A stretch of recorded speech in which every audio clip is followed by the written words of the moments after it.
Let's do it.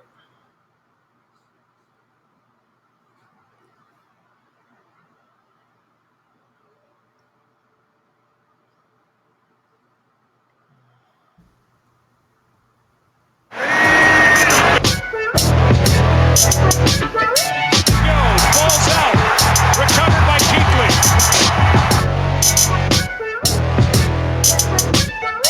Right side is going busting through, making the tackle. Shaq Thompson for a 3-yard loss. Shaq busting through. My goodness.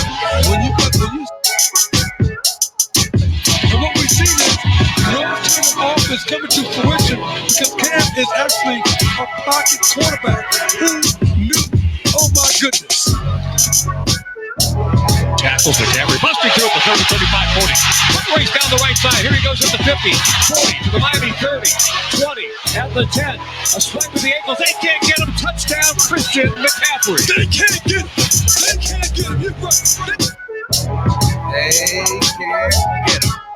But you can catch us. That's the C3 Panthers podcast, live every Tuesday night at 9 p.m., where we chop up the latest Panthers news and opinions. We're the longest running Panthers podcast out there, taking over Panther Nation, helping you guys keep that conversation going every week, every day of the year, because that's what we got to do. We've got to grow Panther Nation together, and my buddy Cody Lashney is here to do it with me tonight. Cody, how's it going, man?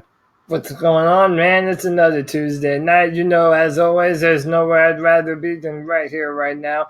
We have a fantastic show planned tonight. There's not a whole lot of news, but hey, we always have something to bring to the awesome, most best chat room that there is in Panthers football. We see you all. We love you. Let's have a great show tonight, man. Let's roll. All right, we do have a good show tonight. We're going to be talking about the Panthers Hall of Honor, some changes made to rookie minicamp, which begins on Friday, some roster moves, but we also have a special guest tonight. We've got Joe Blewitt, who is from Turn on the Jets podcast, and he's just starting a brand new film scouting channel, Joe's Film Room.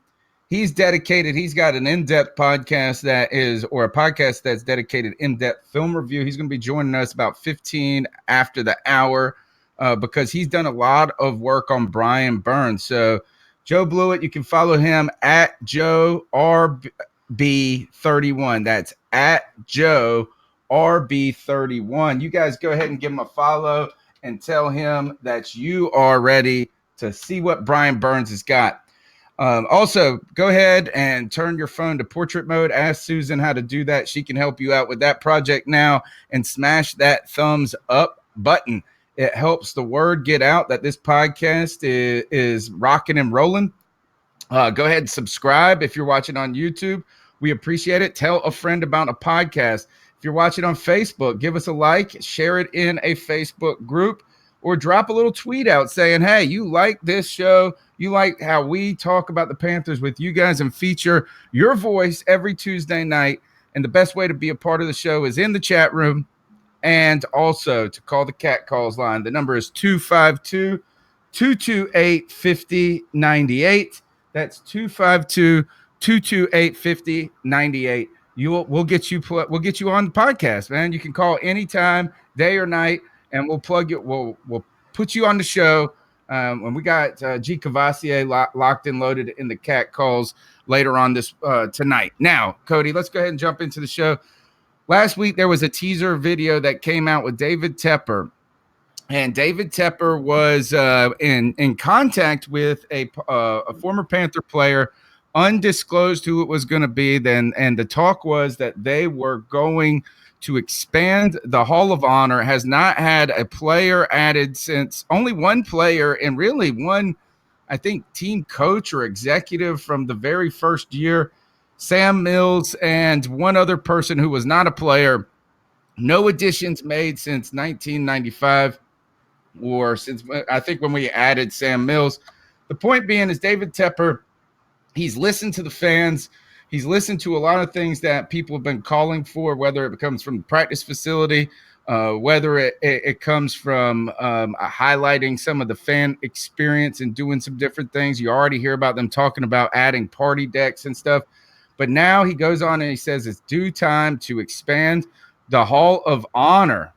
And they're going to add some more Panther players. They didn't tell us who it was going to be. So, Cody, I know a lot of people were excited about this. When you heard this, first, long overdue, it seems like. There's a lot of guys. We're starting to become a team that is getting a history to it, right? You've been to the Super Bowl twice. Yeah. You've got Hall of Famers on your team in a way. Is that or guys that have definitely been headed to the Hall of Fame. I mean, Kevin Green, some guys there that have some limited stints with the Carolina Panthers. But who did you expect to be on the other end of that call, Cody? Well, so yeah, and to echo your point, I mean, this is a 25-year-old football team. They're almost as old as I am. A lot happens in 25 years, and the Panthers have acquired a pretty rich history in that time. We've had some up and down seasons, but there are definitely a bunch of players that mean a lot to this football team. Listen, I don't think it's a big surprise to anyone that everybody's, kind of felt that Steve Smith was going to be a part of this. He's always the person that I had in mind. Everyone loves Steve Smith. He's a Panther legend. We've dedicated our final segment of the night to the legendary Steve Smith. Another player that I thought, who I thought might have gotten the name in there, is Muhsin Muhammad.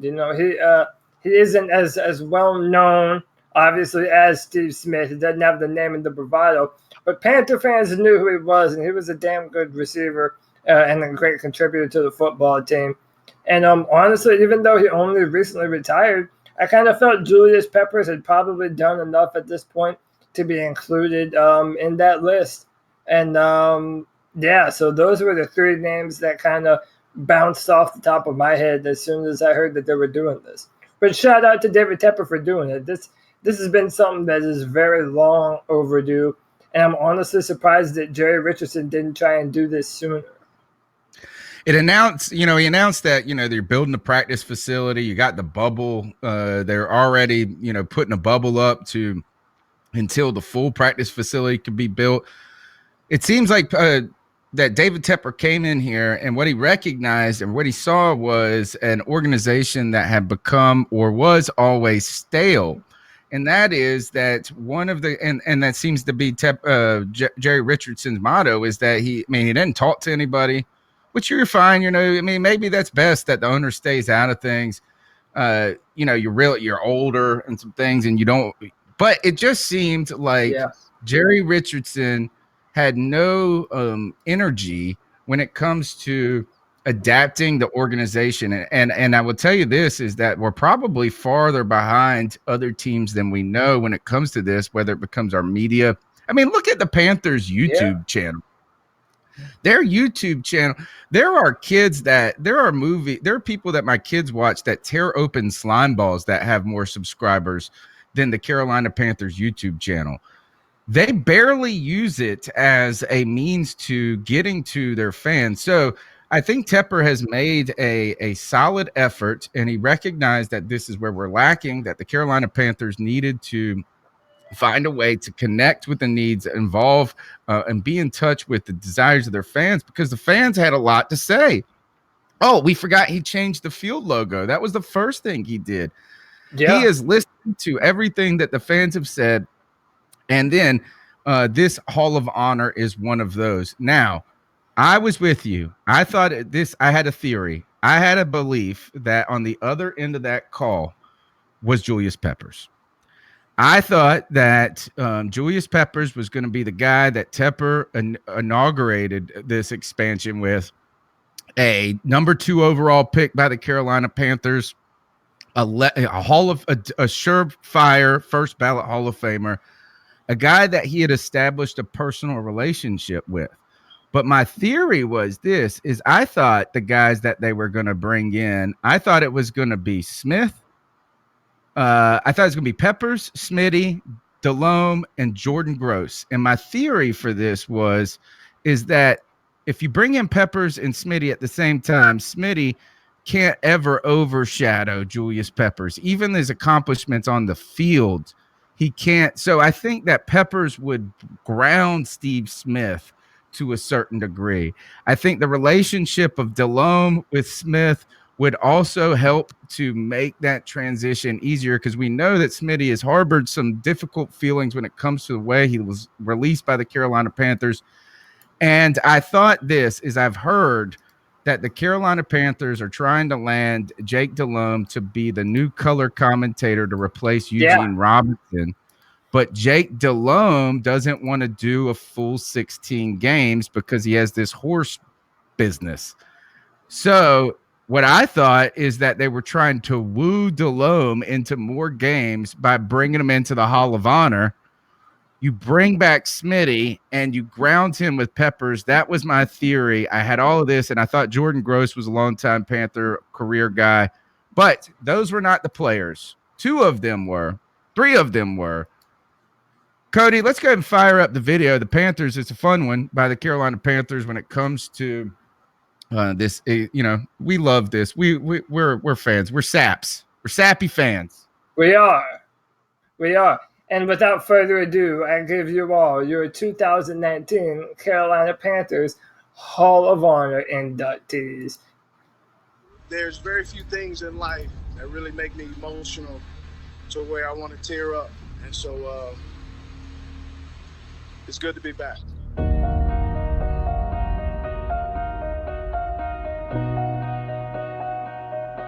It's something that was so overdue. I mean, to have one player in the Hall of Honor after 25 years, it was time. It was past due time. Smith at the 45, breaks free, it's 20, touchdown! Deep downfield for Muhammad, he's got it at the 30, touchdown! Throw, there he is, Walls, touchdown! Walls, diving catch, touchdown! Shame on us if we let this pass us by. Ain't nothing can stop us, man. When you look at the short time that the Panthers have been here, this is the next step. With a new owner, combine the 2 states and the history of what the team has done, what it will do in the future, and the imprint that the current and former players have on this organization, on this city, and on these 2 states. And I can look back and say, I'm part of this. I'm part of it. That means a lot.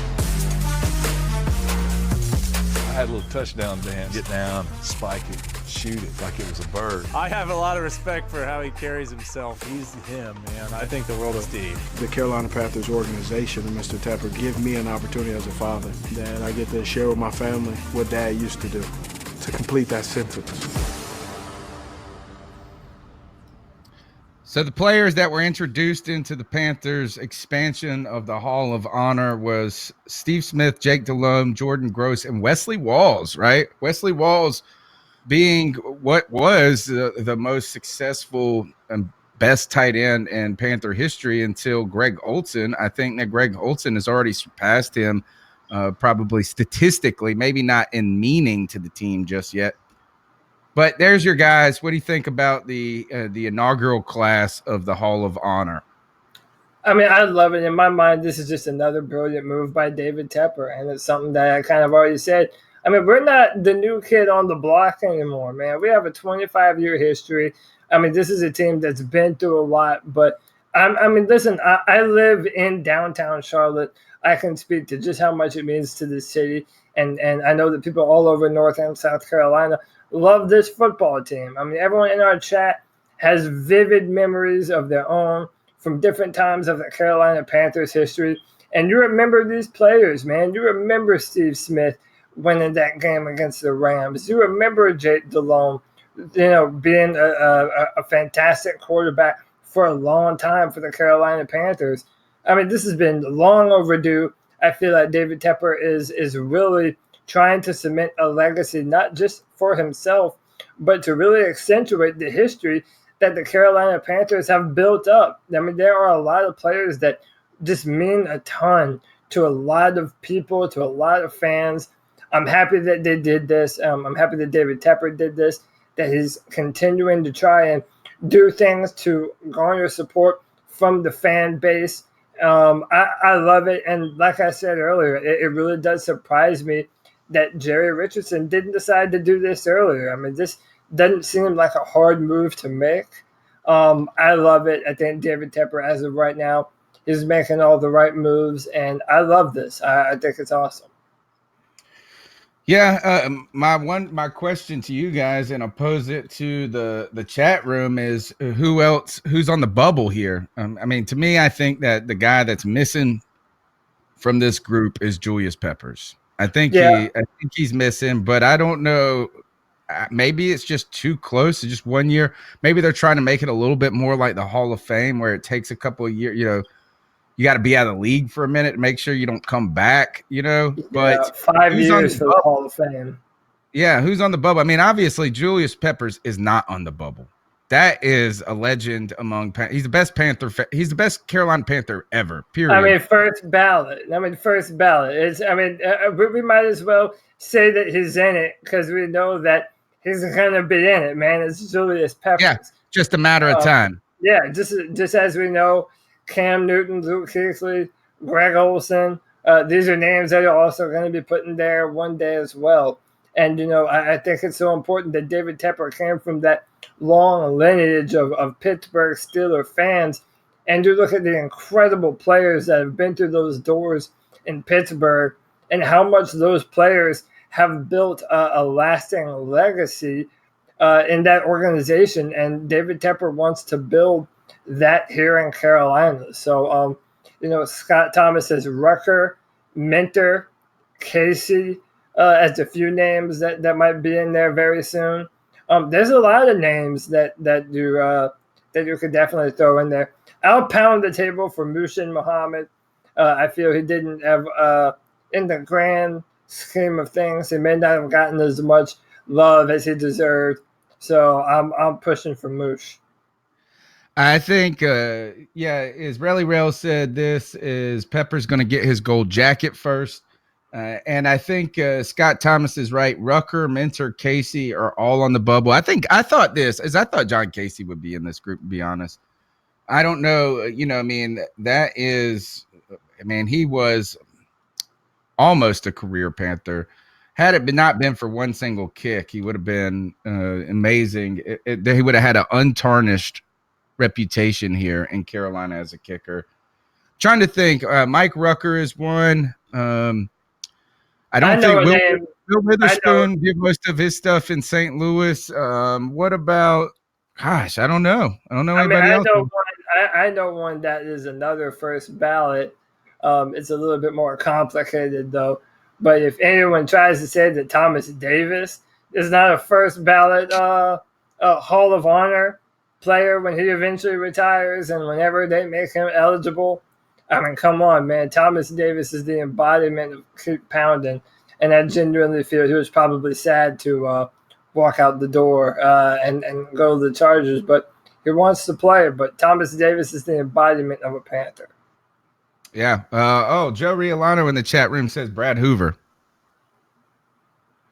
Lamar, who is the Lamar Lathan? Oh, Lamar Lathan. That was one that back in the day a lot of people liked. I don't think Gamble was good. He was the best cornerback that the Panthers have ever had, but I don't necessarily know if he was worth making the Hall of Honor just yet. All right, so we'll come back. Let's go ahead and bring in our guest, Cody. We got Joe Blewitt, and Joe Blewitt is the host of Joe Blewitt's the host of Turn on the Jets podcast, and he's also starting a new YouTube channel, Joe's Film Room. Joe Blewitt's here tonight to talk about he's done some work on scouting Brian Burns. Joe, welcome to the C3 Panthers podcast. Yeah, guys, I appreciate you guys having me on. Yeah, thank you. And so just tell us a little bit about the work you do quickly for the Turn on the Jets podcast and what you're hoping to do with your new channel. I was watching your show with a former Jets player, correct? Yeah, I do a show with Marcus Coleman. He was the defensive back who got 3 or 4 interceptions in the Monday Night Miracle game. He's actually the head coach and GM of an Arena League team. So, breaking down film with a, former NFL player who played in the league for 11 years, it's pretty exciting. And, we break down every single game of the Jets. We break down all the prospects of the Jets. We break down, player seasons, how they can improve, etc. How did you land that? Tell me that, because what we need is a former Panthers player on the C3 Panthers podcast. Well, it was really just I asked him to come on strictly to do a review of the Jets wide receivers and tight ends. And then after, I kind of sent him a text message, just kind of like feeling him out a little bit. And he's like, yeah, I would love to do it. Like, I had a great time talking with you and talking film, and, not a lot of shows do that. And he really wanted to just jump on, and that's really how it happened. Well, man, that's pretty cool. All right. So you can follow Joe. Tell him it's Joe BR31. Is that right? It's Joe. It's okay. It's Joe RB31. A lot of film work, and with a new podcast, or actually the new podcast and a new YouTube, I was strictly doing Jet stuff. But now I'm gonna start having like votes, and I'm gonna do a bunch of players from around the league. So I'm doing Aaron Donald soon. Maybe eventually I'll do a Cam Newton and hit you guys up for that one or something. But gonna do a ton of other players because obviously, you pigeonhole yourself a little bit just doing Jets players. Now, if I start wandering out a little bit, that's how people really get to hear your name. So that's why that's happening. Fantastic. All right, Joe. Cody's here. Cody Lashney's here with me. He's my co-host, helping me out tonight. And Cody is our draft guru, our film scout guy. I'm the guy who doesn't care about this until these guys are selected, because exactly. I tried to be that guy a while back, and then I get fatigued by how much work it takes for so little payoff. And then when the draft happens and nothing happens like anybody expects. So, Cody, I'm going to let you to open up and ask. I'll turn to Joe real quick. Joe, just tell us overall thoughts on the Panthers' first-round pick when it comes to Brian Burns. Well, you guys picked at 17, right? If I'm not mistaken, 17, 16. Okay, yeah. So it was actually funny. I got engaged a couple weeks ago, and I was actually in Niagara Falls for it, so I didn't get to actually watch the draft, which actually really sucked. But he was if I look at my board, he was number 7 on my board, and you guys got him at 16. So I thought you guys made a great pick. Just in terms of him overall, you're looking at a 3-4 outside linebacker. I really don't think he's going to play much 4-3 end. I don't think he has necessary size to do that. I think he could play, in a 4-3 over or 4-3 under look as a stand-up, but I wouldn't want him strictly doing that. So I think you really got a rush linebacker. Now there's some questions about him if he can carry the weight that he carried at the combine. And I know that he tested well at the combine. That was one of the big questions. But there's a difference between doing one, drill in the, air quotes underwear Olympics and then carrying that through a game where you're playing 60, 65, 70 snaps. So that's a question about him. But he was my second overall rusher, my third overall rusher in the entire class. Only, the only guys above him were Nick Bosa and Josh Allen. And I think Brian Burns, in terms of his collegiate career, he actually had better seasons than a guy like Josh Allen in terms of some of the moves he had. You're looking at, in my opinion, the best bender in the entire class with the most flexibility on top of having a lot of moves. I think a lot of people, look at him and they don't think he has a lot of moves, but you look at his film, he has spins, he has chops, he has cross chops, he has swipes, he has double swipes, he has stabs, he has long arms, he has rips, he has club rips. I think he can develop some of that speed to power. I think that's something that you're going to look to develop in the NFL, but having a great get off, having great bend, and having great hands, I think you guys got, a really, really good player. Yeah, and Joe, I've been really excited about Brian Burns for a long time. I genuinely feel that the Panthers haven't had a dynamic speed rusher along the lines of Brian Burns in a very long time, maybe if ever. We've had Julius Peppers, but they have different arsenals and different pass rush plans.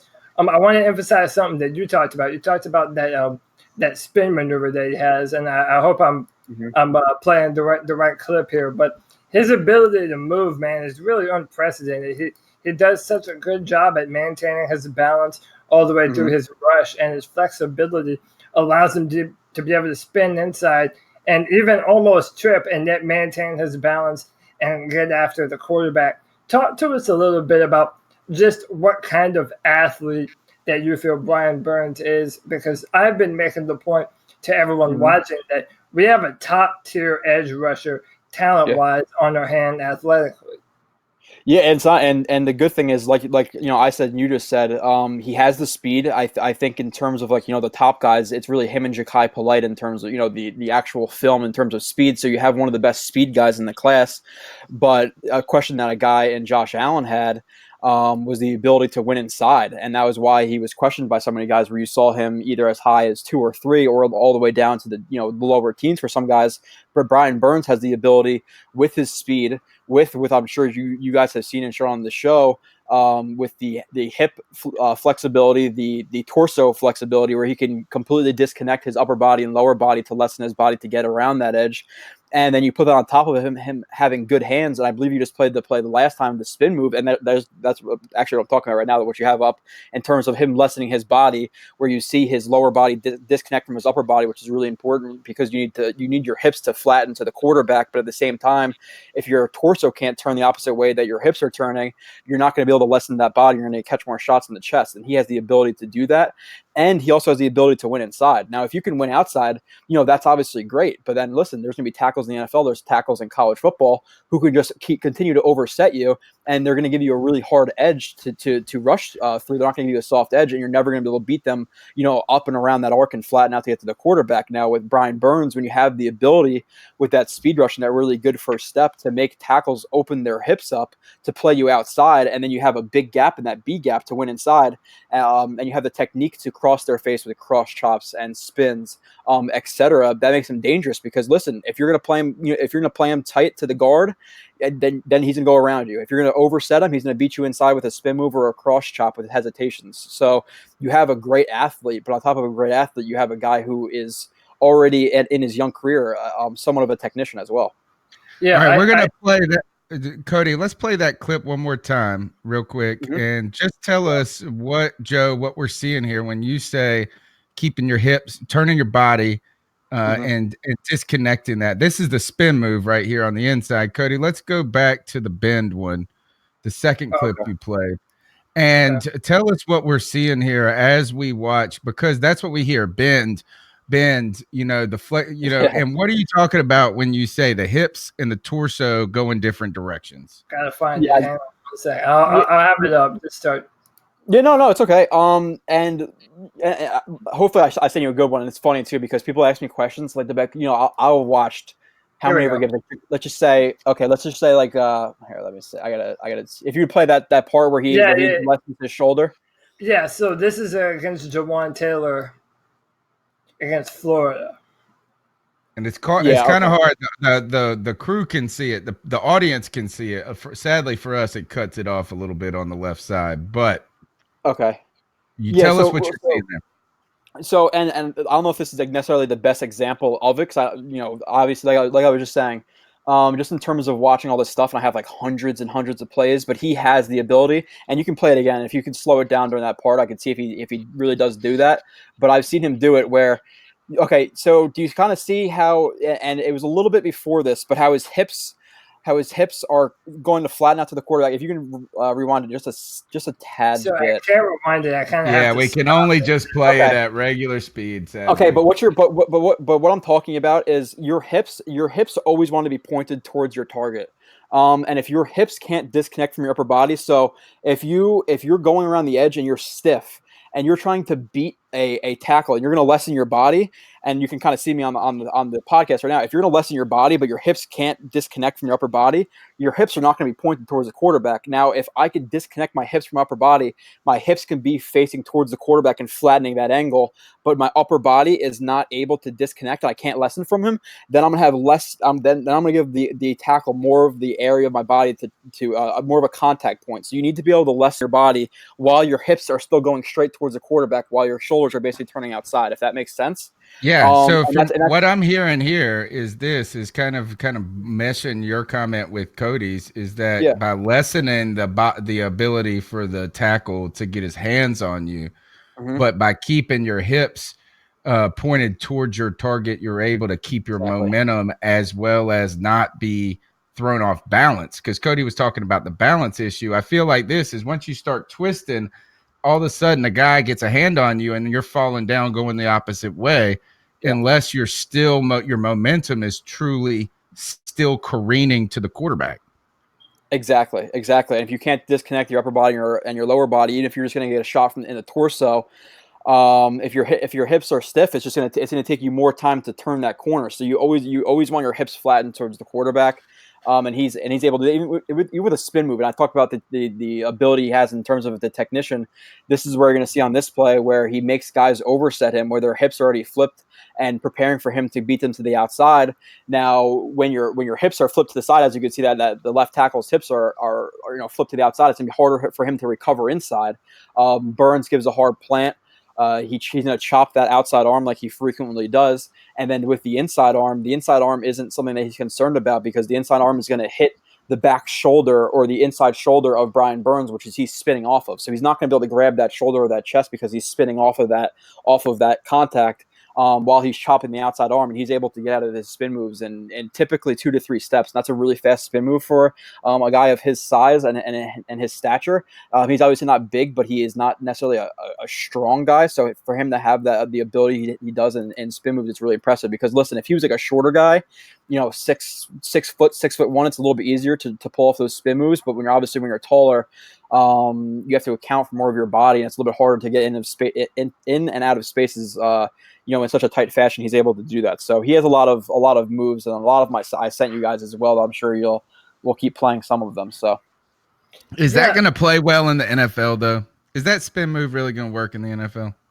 We saw with Dwight Freeney plenty of years. Especially now, if he didn't have that speed, would it work? No, it wouldn't, because tackles can just they're going to play you tight to that B gap. They're going to play you tight to that guard, and you're not going to spin them anywhere. Maybe you can spin them outside, but how effective is an outside spin move as compared to an inside spin move? But when you have speed, that spin move is going to work. Now, if he was winning, and there's differences between guys who I look at in college. Okay, he's a really good college player, but is he going to be a good NFL player? And the biggest thing in the NFL is technique. It's one of the biggest things, if not the biggest thing in the NFL, is technique. He has that. And there's 5 traits that I feel you need to have to be an elite pass rusher in the NFL. And I believe he has 4 of the 5. You need to have power. You need to have technique. You need to have length, specifically arm length. You need to have bend, and you have burst. He has the bend. He has the burst. He has the arm length, and he has the speed. Now, is he lacking a little bit in the power aspect of his game?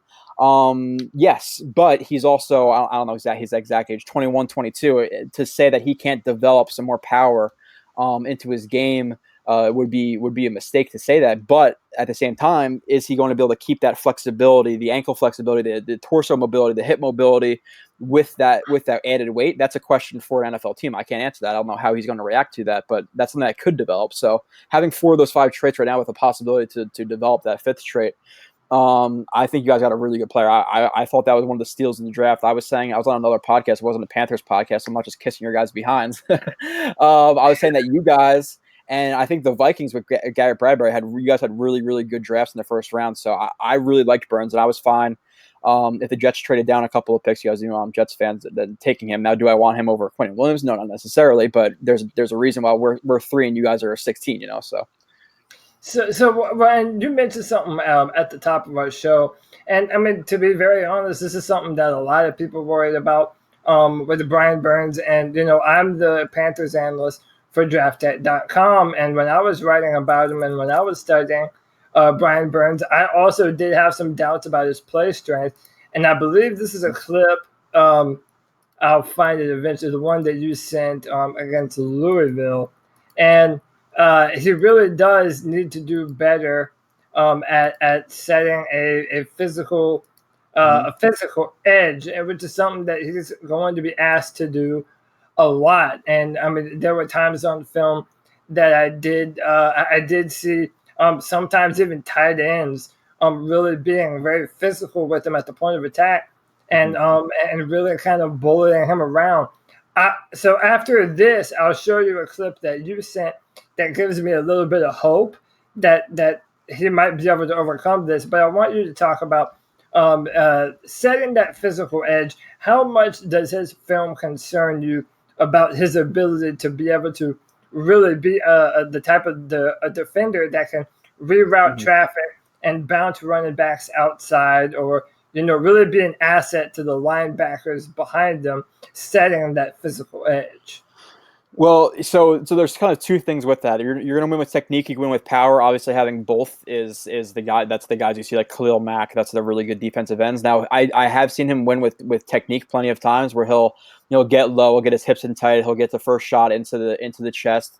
He'll use his extension and disengage, whether it be with cross chops, swipes, or with just pure athleticism and lateral mobility. Now, can he do that? Yes, but in the NFL, as you guys know, it's a big step up from playing teams like NC State or Louisville or Clemson or whoever it may be versus playing, let's just say, the Panthers tackles or the Jets tackles. Even if they do suck sometimes, they're a lot better than any of these guys in college. So he's going to need to develop some of that power to take on guys as well, because you can, like I said, technique wins sometimes, but if you're playing a tackle with good technique as well, you're not going to be able to beat him that easily, which is purely technique like you could in college. So he's going to need to develop that, that's for sure.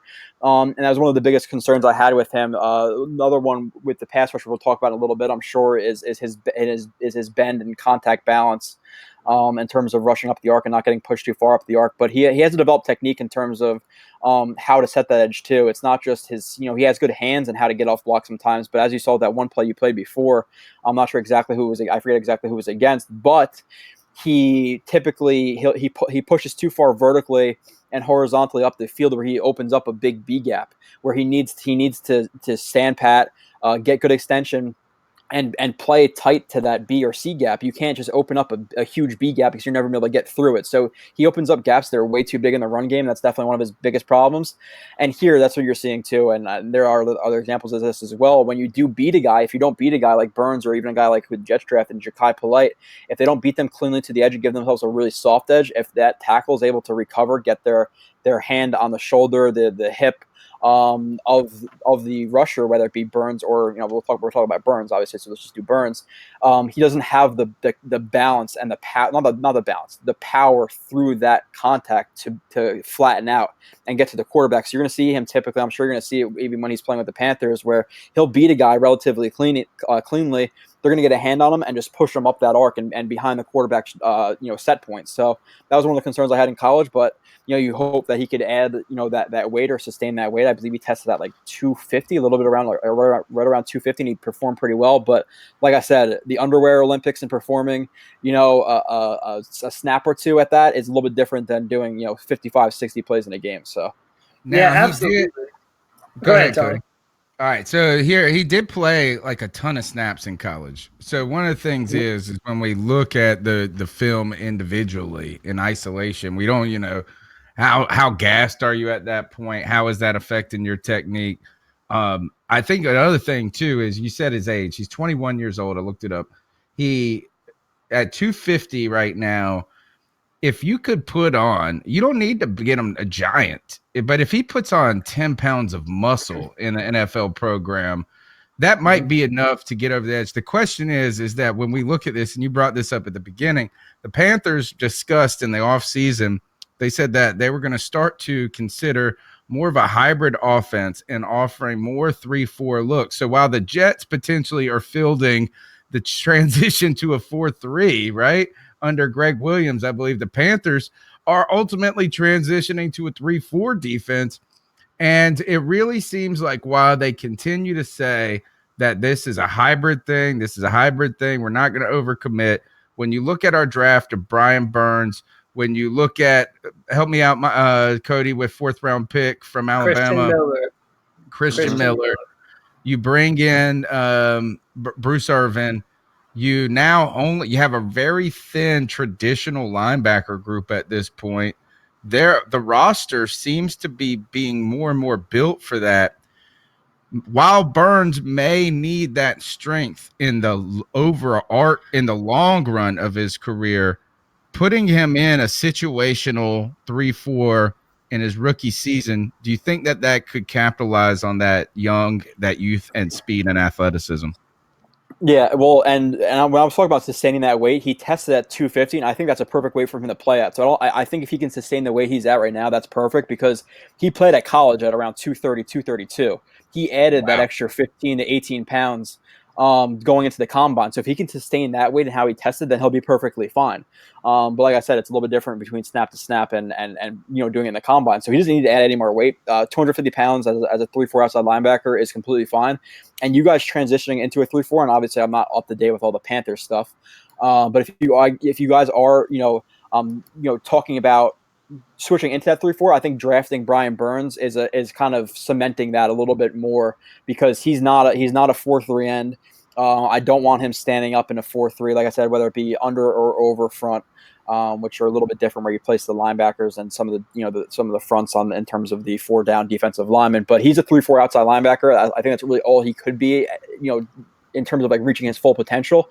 So if you guys are talking about that and there are rumors about that, I think that's what you're going to see them transition into. And even if they're on a 4-3, it's not like strictly 4-3.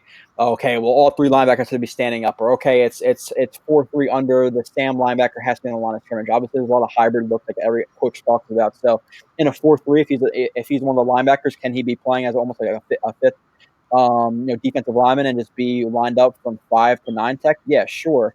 But I think in terms of his effectiveness, in terms of like just really generic roles, you want him as a 3-4 outside linebacker. So.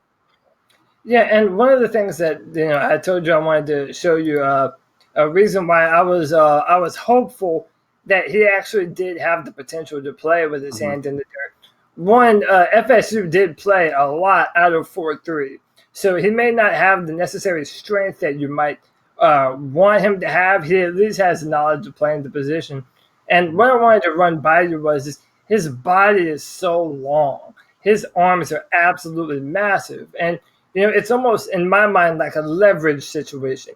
If he's able to get his hands on the tackle before the tackle was able to engage with him, just by the very nature of him having better leverage and the first initial punch, that he would have an ability to win even against bigger, stronger opponents. And so, for example, we have a clip here against Jonah Williams. Now, you didn't see him do this often, and one of the criticisms of Jonah Williams was the arm length.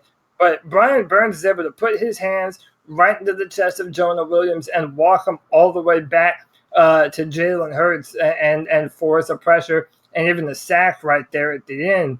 I look at a player, and I'm not necessarily saying that he will or won't be this kind of player, but I look at a DeMarcus Lawrence, for example, for the Cowboys. He is around the same playing weight as Brian Burns. And I just wonder if, maybe after a year or two, if in an NFL strength and conditioning program, if he might better be able to be a more versatile player than just purely an outside linebacker because of his arm length and his athleticism. Yeah, and when I mentioned those 5 traits that I need for outside linebackers in terms of the guys who I think can reach that elite ceiling, his arm length, like you talked about, and having leverage and getting your hands on first. Listen, you could be stronger than me, but if I get my hands on first, if I have good technique, if I know when to shoot my hands, if I know how to make you shoot your hands either early or late and get my hands on first, there's really not much you can do if you do have the necessary functional strength to be able to control their chest. Now, did he show the ability to do that? Yes. And with this play specifically, I said this is something that he needs to do is with guys with speed, you want to see 2 other things with that speed. Obviously, you want to see him be able to rush up the arc and win on the outside hip of the tackle, but you also want to be able to see them win inside, like I said, with cross chops, spins, whatever it may be, hump moves. But you also want to see speed to power. And this play that you just showed was a perfect example of speed to power because he rushes up the arc and he's taking an angle to go around the outside hip of the tackle and Jonah Williams.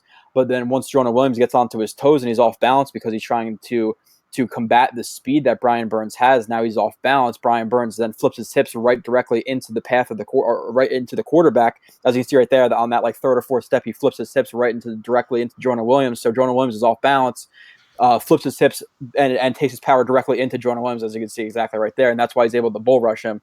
So now if he can develop, more of that strength, that he would have finished that. Now, when he was playing right here, he's playing at 230, 232. He's now he's going to be playing, and I can't speak for the Panthers, but at least what he tested at 250. So another 18 pounds, 15 pounds of muscle, which is pretty easy to add on at 21, 22 years old. He would finish this play, and it's necessary to play these NFL tackles because obviously they're bigger, they're faster, they're stronger, they're smarter. So, but I do have faith that he will be a top-notch type guy. I had him very high on my board, and I think he has a very, very high ceiling. And if he does develop that strength, he has those 5 necessary traits, I believe, to be an elite type player. Now, will he have to develop? Yeah, sure. You're never going to get a finished product in his first year, so maybe it might take him 2-3 years potentially.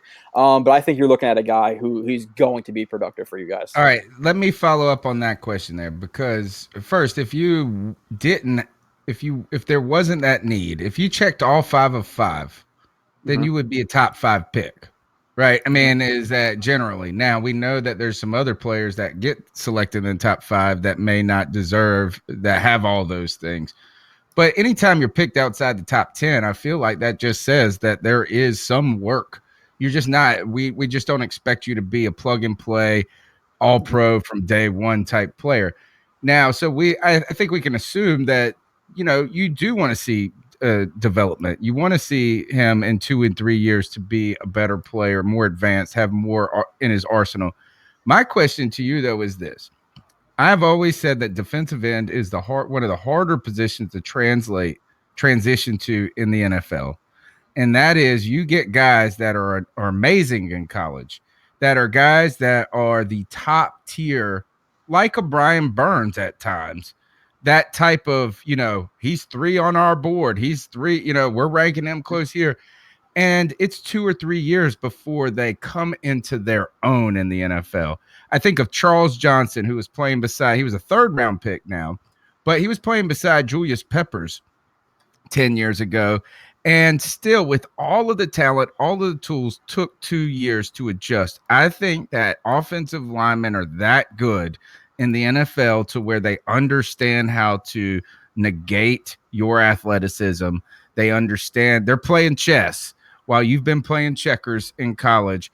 Ultimately, though, while you look at Brian Burns, do you see a guy who has more of a learning curve going into the NFL or less of a learning curve? Did we get a guy that was closer to the top 10 or a guy that was probably 2 years down the road where we see him start to shine? 3 years.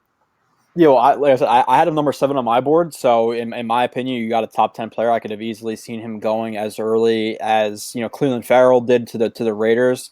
Now, if I was a Raiders, depending on their system, what they're trying to run, would I have rather had a Cleveland Farrell or a guy like Brian Burns? I'm taking Brian Burns, 50 times out of 50 there.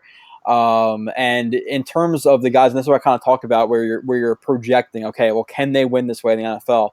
And if I watch a guy and he's only winning with 1 or 2 moves, okay, if he's only winning with a spin and a chop or a cross chop, then I'm not concerned going to the NFL, because you're going to need an arsenal of moves, which I went through before that he does have. Would I be, like I said, would I be concerned if he had less moves? Yes, for sure. If he was winning with just speed or just, obviously not a power player, but if a player's winning with just power, just technique, just bend, whatever it may be, then I'm nervous. But when a guy shows an arsenal of moves, like I said, that speed to power that you just showed with him and Jonah Williams, winning outside, winning inside, using a ton of different moves, knowing how to use his hands, knowing how to counter. Another big question a lot of guys have is countering. Okay, well, yeah, that cross chop works all the time against these offensive tackles, and even at the SEC, whatever it may be. Like you said before, you go from playing checkers to chess. So if you can win with 1 or 2 ways, then yeah, it's a big question. But the fact that he wins in so many different ways with so many different moves with such good technique, I don't think he's going to have that much of a learning curve in terms of that. I think the only curve is really going to be in terms of just handling strength that the offensive tackles have in the NFL.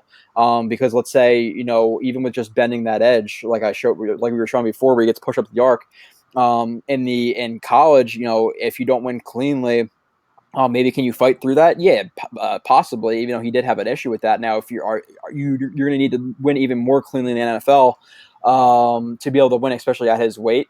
But just all in all, I think that he's a player who's going to come in for you guys and be, is he going to hit his ceiling in year 1 or 2? There's no way. Sure. You're never going to. Von Miller didn't. Khalil Mack didn't. That's never going to happen. So I hate when I see guys like, let's just say Brian Burns, let's say he gets 8 sacks his first year, and you're going to have Panthers fans, I'm sure, just like you have Jets fans, overreacting and saying, oh, well, that's what we drafted for, 8 sacks. We would jump for joy. We would jump for joy. If this guy gets 8 sacks this year, if he gets 3 sacks, I'm going to be disappointed. Okay, no, we'll have Jets fans, whoever, whatever fans. I know there's fans who overreact. I'm sure you guys deal with them, and they think that the player should reach his. He didn't go All Pro his first year. They're never going to. Von Miller, Khalil Mack, Justin Houston, Aaron Donald. None of them are developed by their first year, or developed as far as they will be. So will he have a curve? Yes, for sure. Everybody does, but I don't think he has as steep of a learning curve as, let's say, even a guy like Josh Allen. Josh Allen's a guy who was drafted higher because he's just a freak athlete. He played at 30 more pounds than Burns did, and showed just as good of or almost just as good of bend and burst as Burns did. So he's a freak, but he has a lot of work technically to do. So he'll have a curve, but I don't think it's that large, just because of how technically sound he was at Florida State. All right, we got a couple of questions being echoed in the chat room. Let me ask you this: do you have any there? Everybody really wants to know about the Panthers' second-round pick and Greg Little. Any thoughts on the Panthers drafting Ole Miss left tackle Greg Little? Yeah, I thought that was a good pick for you guys too. He was a guy who was kind of floated around as the end of the first round type guys.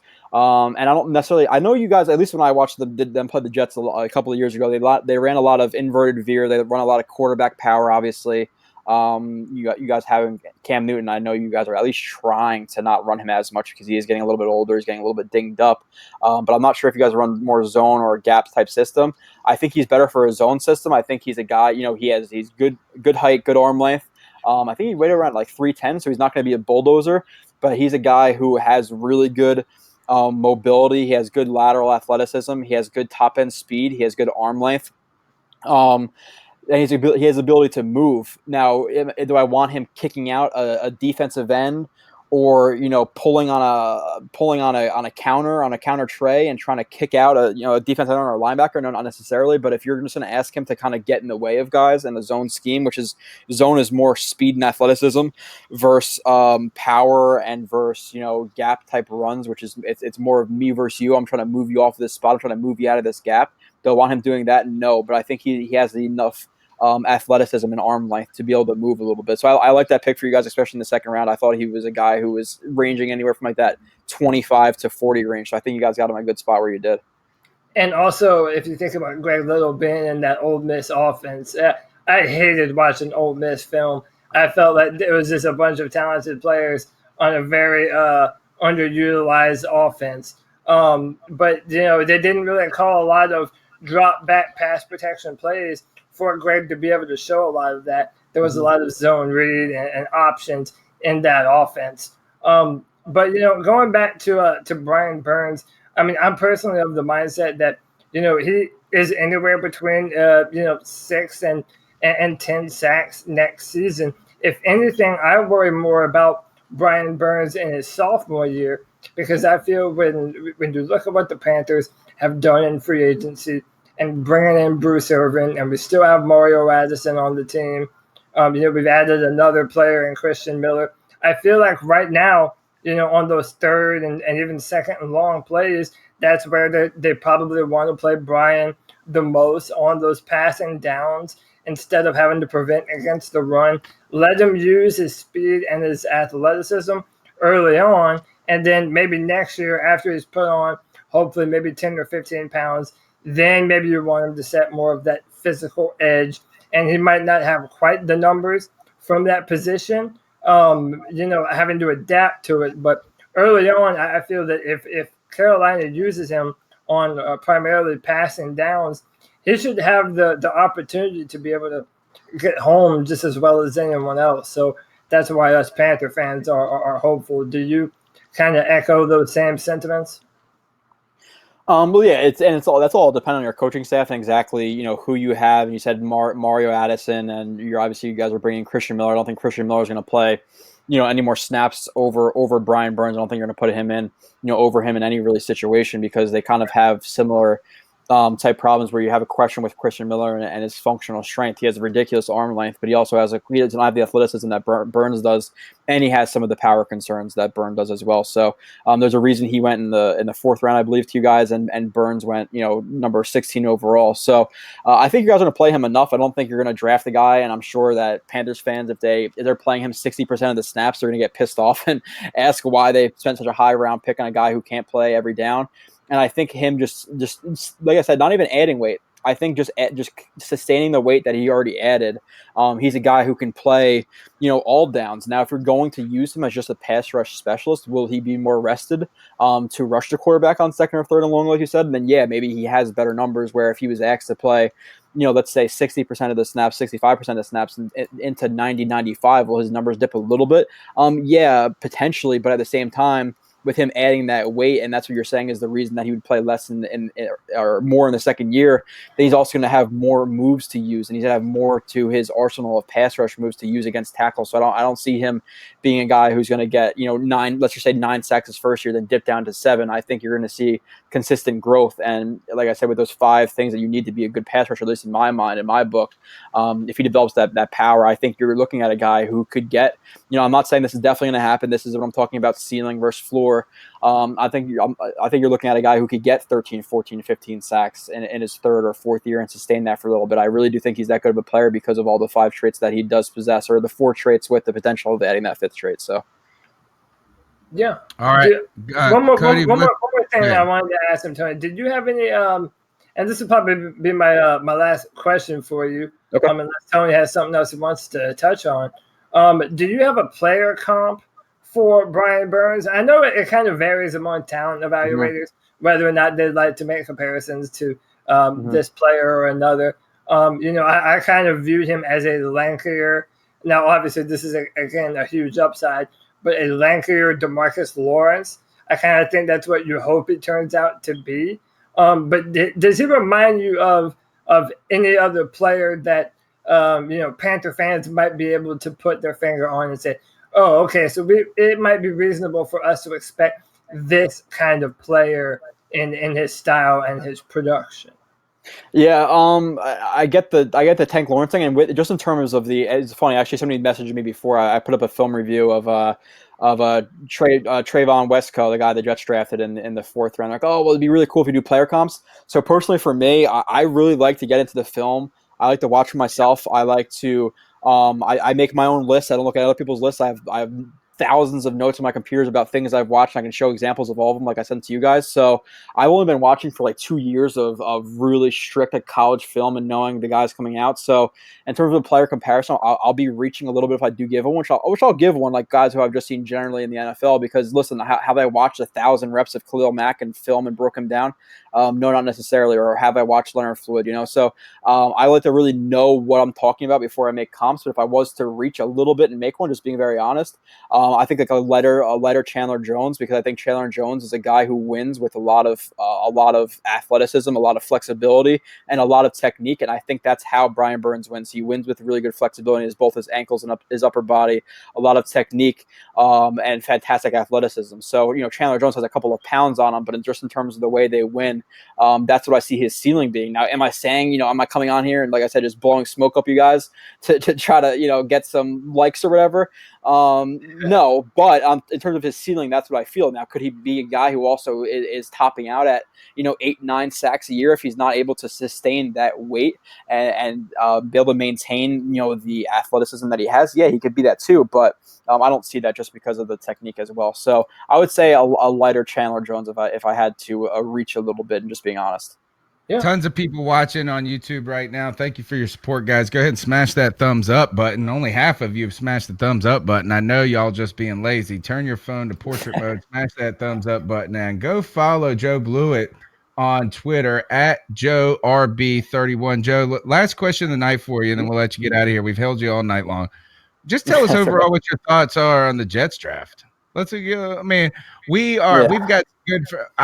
Strangely, we have always made a lot of friends with Jet fans. I guess it's just the AFC disarms people when it comes to Panther fans, but we've always had great Jets guests on, and we strangely have always had these. Who was it, Cody, that went and played for them last year?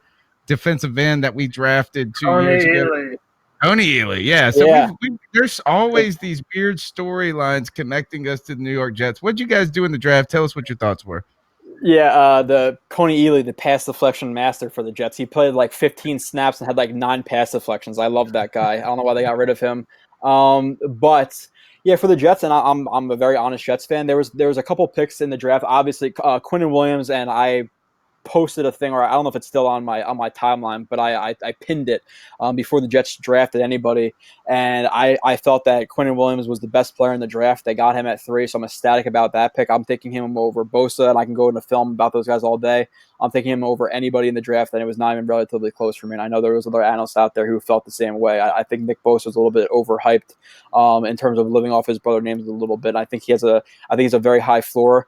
but a relatively low ceiling in terms of like being one of those elite type rushers. I never feel he's going to be that. But so I love the Jets' first round pick in Quinton Williams. Ja'Kai Polite, I'm sure as you guys know in doing a show that Ja'Kai Polite was viewed as a guy who was going to be a top 15, top 20 pick in the draft until he bombed the combine and all that stuff. And listen, the combine he sucked at testing. He got he ran like a 4.8 something, but there's always a difference between guys who win on film and then they win in the underwear Olympics. And I saw what he can do on film, so I'm not going to overrate what he did or kind of just take it for too much what he did in the combine, because I'll just drop him back down to 235, 240 and let him strictly rush a passer. So I liked him because of a really high ceiling. And listen, it's not like he's like Tyreek Hill out here beating his baby mom and all this stuff like we see in the NFL too much nowadays. He sucked at interviews at 21 years old. Can you get over that? Sure you can. There's some guys who just can't get interviewed. They don't know how to answer questions. So I like that pick. Now with Chuma Edoga in the third round, I thought there were some guys there. I believe it wasn't Risner. I forget what tackle was there, but there's a tackle there who I wanted over him. So the Chuma Edoga pick I think was okay pick. I give that like kind of like a C+. Fourth round pick. There's a couple other guys who I rather had at that point as well, but I think Trayvon Wesco is a really good guy in terms of an inline blocking tight end, a guy who offers some yak and a guy who's never going to go down easy. So I like that. But there's also a guy who I thought was probably the biggest steal in the entire draft in Hakeem Butler at the top of the fourth round, which is absolutely ridiculous. In my opinion, he was the best receiver in the draft. So with a couple of those guys, I like the players. I think they could have taken a couple better guys in terms of Chuma Edoga and Trayvon Wesco. And then later in the draft, they got Cashman, who, listen, the Jets, if you guys are following the NFL at all, the Panthers fans, I don't know if they're like, I don't know exactly who your listeners are, but you have CJ Mosley, you have Avery Williamson. You drafted a guy who at his absolute tops in the Jets defense is going to be a backup linebacker. So I didn't love that pick, even though I do think he's a decent player. And then they drafted the kid from Rutgers, Blesson Austin. In the last 2 years, he's played 5 games. So didn't love the last 2 picks of the Jets, and the second, third round pick and the fourth round picks were kind of just like they're kind of picks to me. But the first 2 picks I was absolutely ecstatic with the Jets. I lied. I do have one more question. Tell me this on draft night. Well, I know that you weren't able. You said you got engaged on draft night. Is that right? Yeah. So what kind of scout gets engaged on draft night? I'll make a long story short. Basically, I was playing it in like December. I booked the hotel and I was like sitting there one night, like like I do. I have like insomnia. I can't sleep. I'm like, what is April 25th? I'm like, well, I don't know why that date seems familiar. I was like, oh, damn, like that's the draft night. So, yeah, it's funny. You guys have had Scott Mason on, and I know that you guys were laughing about Daniel Jones and your hate for Gettleman and all that stuff, which I love Gettleman personally. But that night, yeah. That's what my question was going to be is how does this make you feel right here? Oh, it's fantastic. To see how he's the team. Blowing up the team. Let me see if we can get it to work. I'm getting some bad echo. But in terms of like blowing the team, getting rid of Odell Beckham, trying to just string on Eli Manning, who at this point is one of the worst quarterbacks in the NFL, in my opinion, behind an offensive line that's really not that good. Have fun with Gettleman. Drafting Daniel Jones, who I think you could have probably got in the second round easily. Be my guest, because that he is just blowing up that team. So I'm a fan. I'm definitely a fan. And that was like capping off that night, because like I said, I got engaged that day. Had to call Scott Mason to tell me the pick because I couldn't get any freaking Wi-Fi in Canada because they don't have towers out there, I guess. And I was calling him, talk about Quinton Williams, and then I figured out later that night that they drafted Daniel Jones at 6. Just one of the best days of my life for sure. Here's Scott Mason right here. I think this is good. This is why we record this show live. Hold on. Yeah, Sam. Hold on. I'm less afraid now because I know how those mugs can kill us. So we're here talking about Tampa Bay taking a linebacker over Josh Allen. Yeah, Devin White. You talking to me? Yes. Here it's coming. Yeah, so where I'm at is they needed a counterpart to... Sorry, I'm laughing at the Giants pick. This to get laughter. Oh my God, the Giants are the worst. Don't call it. Cody, you're calling it out. Oh my God. Dude, we were all freaking out, man. Oh my God. Well, this is amazing. The nice thing about David Gettleman in my fucking life, dude. Oh my God. Did he really do it? What a night for a Jets fan. Did he do it? Oh my God. All right, dude. so that's Scott Mason laughing in the face. We were also we were also a few beers in at that point too, so we were Oh, feeling so was good. I. So was I. I was celebrating a lot that night for both the engagement and that was a really good night, or a really good way to end that night. The Giants just consistent. Is there a bigger joke in the NFL right now more than the Giants? I don't think so personally. So to have that with the Jets on the uptick, now am I saying the Jets are going to win the Super Bowl? No, but if you look at the additions they made, there's some reasons to smile. In East Rutherford right now. So seeing that plus the Giants, it's definitely a good thing.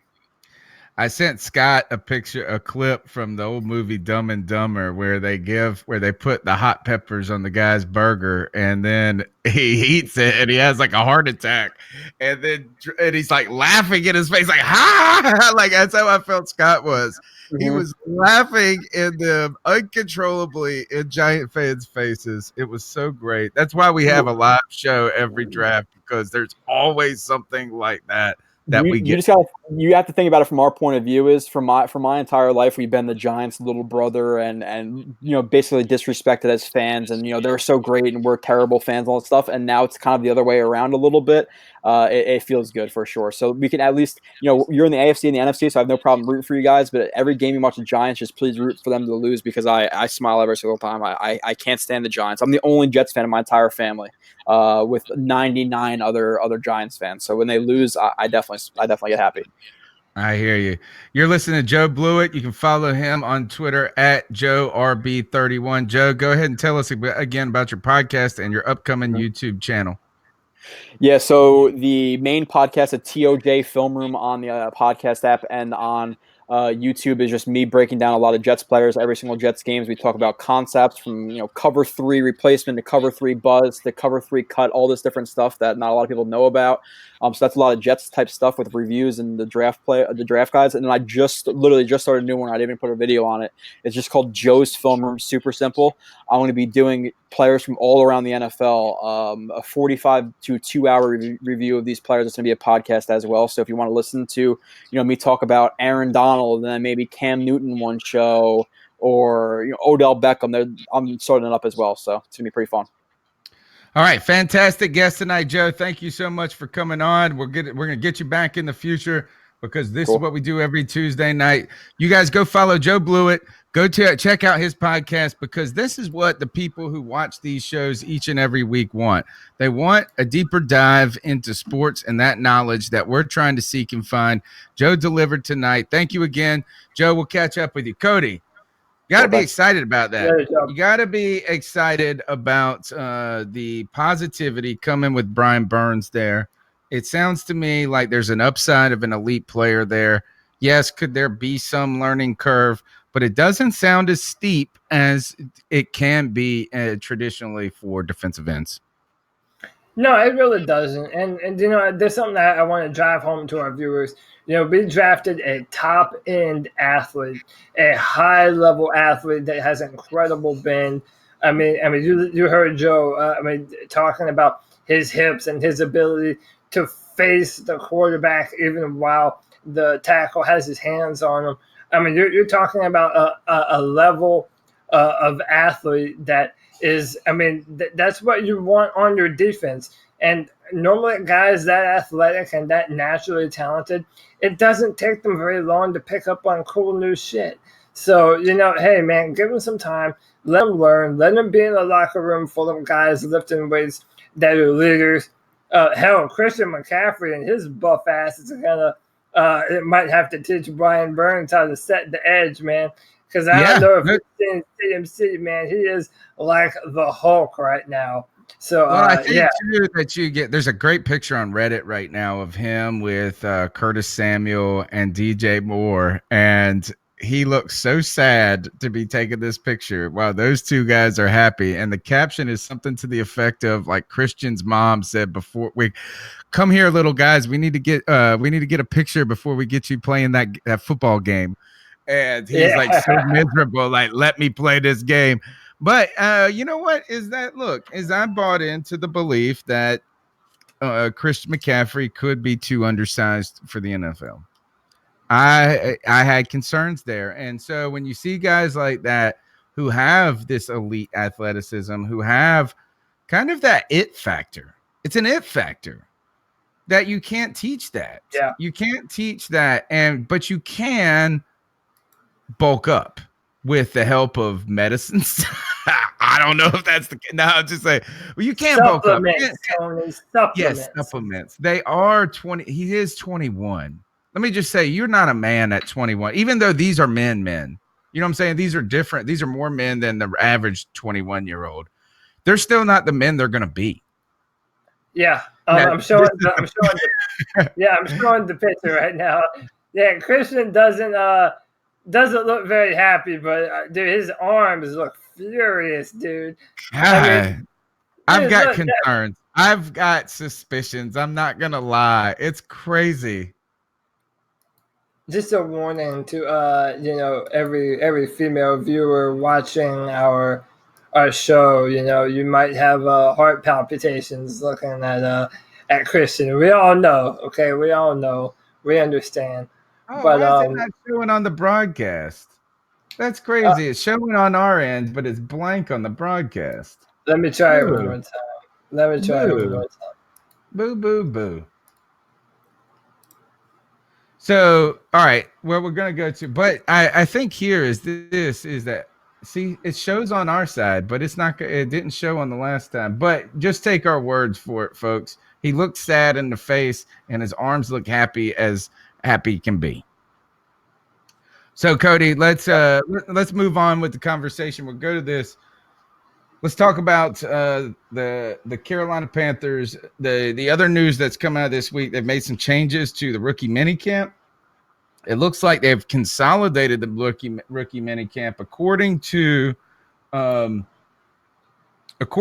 Panthers. Yeah, for some reason it's strange because it's on our end. But according to Panthers.com, the Panthers have made some substantial changes to the way they're holding rookie minicamps, which begin Friday, by the way. So more news to talk about next week on the C3 Panthers podcast. But what they're doing is they're lessening the people that are invited. I think they bring out. Oh, it did show up this time, Cody. Yeah, I saw it, and as soon as it showed up, I exited out of it because I didn't think it was going to show. Yeah, so it's on the official Panthers Twitter and it's on the Panthers subreddit. So if you want to check it out, go there. The change being is that they usually have a lot of walk-on tryouts almost, and some potential other veterans that they mix in. But in the past, they've fielded somewhere over 35 guys at this rookie mini camp that they're working with and doing a lot of on-field work. And what we have heard in the past, and go back and listen to the Ron Rivera press conferences of old, at the end of every rookie minicamp, he talks about that they throw a lot at the guys and they want to see who retains it when they come back. And it's almost like a test to see who are the guys that are the sponges. Who of these rookies are going to be the most receptive to coaching? But this year, it looks like they've slimmed the numbers down to 12, right around the number 12. 8 of them are former Alliance of American Football players. 4 of them are going to be undrafted rookie free agents.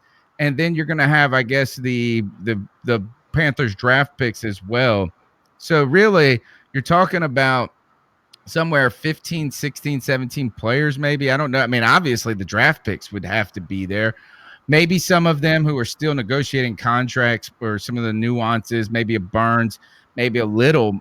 I expect them to be there. Ultimately, though, Cody, we were talking before the show. This seems like a positive move. I see an upside in this. It seems like what you're doing is investing in guys you believe are going to be a part of the team rather than spreading your attention, your coaching, and your reps out and trying to do too much in too little of a time. Yeah, and there really is a difference between the college game and the college game and the professional game. So, it really does. I don't mind them taking a more analytical bent with how they're deciding to do things, and even bringing in former NFL players and players that have played at a reasonably high level in the AAF. RIP to the AAF. Yeah, I mean, I'm not really mad at the new approaches. And another thing that Jordan Rodriguez had pointed out on Twitter is that they're kind of forced to do to do things a little bit different this year because they're building the bubble around the practice fields. So they're not even in condition to even really be played on right now. So I don't mind this. I don't mind having our players sit down on a more X's and O's style session and really kind of narrowing the pool of players that we're bringing in and sharpening their mental awareness as to what the Panthers want them to do. And I feel the earlier you bring them up to speed, the better. So I'm not mad at this at all. If anything, I'm pretty happy with it. Cody Kelly on YouTube says, kind of all right with picking AAF guys over undrafted free agents. And he goes on to say more hungry, in my opinion. I agree with this too, because ultimately they are undrafted free agents with a little bit more reps under their belt. And that's the thing, is undrafted free agents potentially work out, but it takes a lot of time. What you're really doing is you're just working with the next step undrafted free agent, in my opinion. Now, what I really like about this move is that they said that there's going to be more attention to the classroom part. Like they're lessening the on-field part. Now, it could be because of the bubble, like you said, that Jordan Rodriguez was reporting on. But what I like is this: intensive work with guys you think could work out. And that is intensive class work and intensive technique work. You only have so many coaches. I want coaches working one-on-one with guys. I have been to training camp, and I know most of the people listening have followed this as closely as I do, if not even more closely than I do. We lean on the chat room. We lean on our listeners for insight because you guys are truly the expert fans, and that's what we're trying to be, is expert fans. That I can tell you. I'm not an expert at football, but I am an expert at being a fan. I go to these training camps, Cody, and they're not really practicing much. It is so few reps, so few kind of like, and when I think of practicing, I think of a guy in like the batting cage taking 1,000 swings. I think of a guy at a driving range or on a putting green hitting 20 buckets of balls. Right. And that is perfecting and honing the smallest, minutest part. In the NFL level, they are so limited in their practice. They are so large on the rosters, is that you see a guy like Da'Norris Bird run, like he gets to run that route one time. You better get it. Got it. Get it. Moving on. I think that by intensifying and concentrating your teaching techniques on these guys, you could get more productivity and reap more rewards down the road. Yeah, and everyone, there's a lot of mouths to feed. A lot of guys that you're paying a lot of money, and you have to make sure that they're ready to play football. And sometimes those on the bubble guys that they live for the preseason. Any and every rep that they're able to get, even if it's not ultimately for that team that they're on, they're hoping to impress someone and have an NFL football career. So anytime they're given the opportunity to impress, they have to capitalize on it. And that's why I agree with Cody. Let's have some players, some AAF players over undrafted free agents that are a little more proven. They might not be high-end talent, but I'm really I like the way that they're deciding to move forward with the players and the undrafted free agents, and I'm overall happy with everything that they're doing. All right. The news, there was some roster moves this week for the Carolina Panthers. They released Da'Norris Searcy, who was last year on injured reserve. And I don't think that this was a surprise to many, is that it certainly wasn't to me, is that as soon as we signed Eric Reed to that extension, I pretty much saw that this was that Searcy, is that obviously that he was a temporary stopgap for the team. He was not a long-term investment. He is a strong safety. He's released, and so is Isaiah Battle. But right now, and speaking on this, Cody, is that really the discussion here isn't about Searcy. I think the discussion's about Reed, but most importantly, a lot of Panther fans thought that we were going to target a safety in the draft. What does this tell us, do you think, as the Panthers? Does this open up doors to acquiring somebody? Is this a vote of confidence for the guys that we have on the roster? or is this just kind of a necessary release? I feel it's a little bit necessary. I feel if you look at his concussions that he sustained last year, I feel they probably want to get a little bit younger, maybe a little bit healthier. I don't know. It all just really depends. I mean, maybe it's a way to save some money overall, but I mean, we're very thin at the position. I do not trust Rashawn Golden to be a free safety in Carolina's defense. And then Scott Thomas says, let's bring in Boston. He's alluding to Trey Boston. And yeah, it seems kind of like a match at this point. He has he's been on the team before. He has the ability to play free safety or in the box. I feel the Panthers do like that that position versatility of being able to play in the box and up high. So if I'm a betting man as of right now, I would probably say Trey Boston is more than likely on his way to being a Carolina Panther. I mean, I don't know how they would be able to feel comfortable with their current depth at the position and feel as though they have a competent safety next to Eric on the field. I don't feel that person is on the roster right now. That's why a lot of people were disappointed that we didn't draft one. I think it's too. I think it's premature to give up on Golden even at free safety.